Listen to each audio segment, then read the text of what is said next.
Hello and welcome to 6 Minute English. I'm Neil. And I'm Alice. My chair feels uncomfortable today. How does yours feel? Oh, mine's fine. Very comfortable, thank you. Well, it would be nice if you offered to give me your chair, Neil. What? No chance. Well, I would be uncomfortable then, wouldn't I? You should give me your seat, Neil. Should I?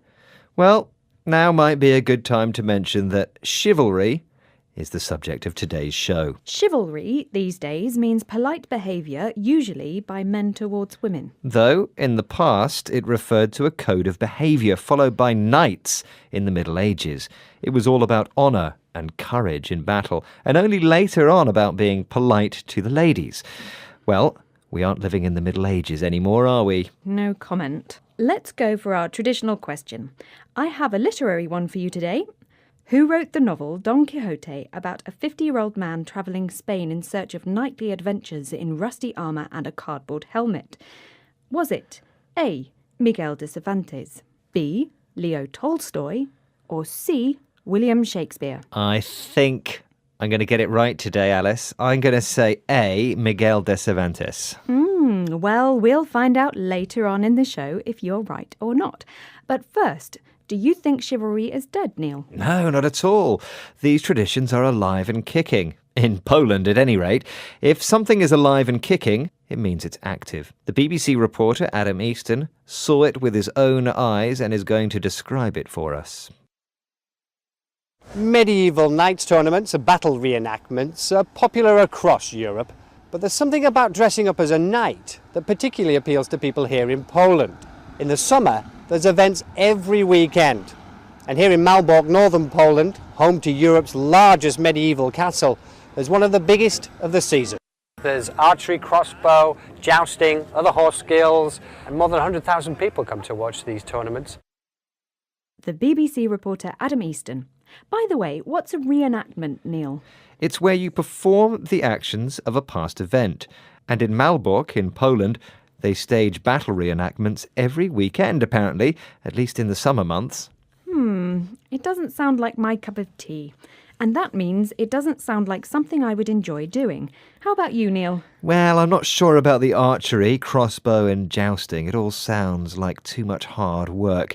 But I'd definitely enjoy the dressing up. Excellent.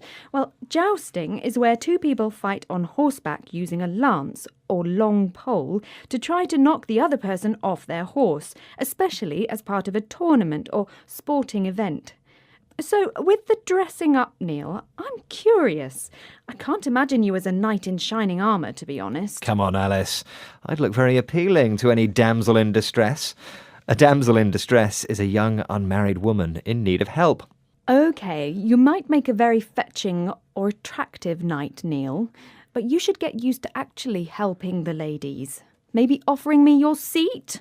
I'm still sitting uncomfortably here. Come on, Alice. A knight needs to sit comfortably too. We've always been the ones with battles to fight. But at some point in the history of chivalry, prowess or skill on the battlefield became combined with a set of conventions or rules governing other aspects of behaviour. This included a knight's moral and religious duties and how to conduct their love affairs. Professor Laura Ash at Oxford University explains. The really strange thing is the idea that love should somehow make you a better knight. I mean, this is what is suddenly claimed in the late 12th century, and it makes very little sense. You know, if you imagine a footballer telling his teammates that being in love makes him a better footballer. That was Professor Laura Ash, and I agree with her. What has being a great footballer or a great warrior got to do with love? Well, courtly love was a social code governing behaviour between aristocratic men and women that developed at the same time and amongst the same people as chivalry, and the two became intertwined, or hard to separate from then on. And aristocrats are people of high social rank. OK, Alice, I think it's time you told us the answer to today's quiz question. Good idea. OK, I asked, who wrote the novel Don Quixote about a 50-year-old man travelling Spain in search of knightly adventures in rusty armour and a cardboard helmet? Was it A.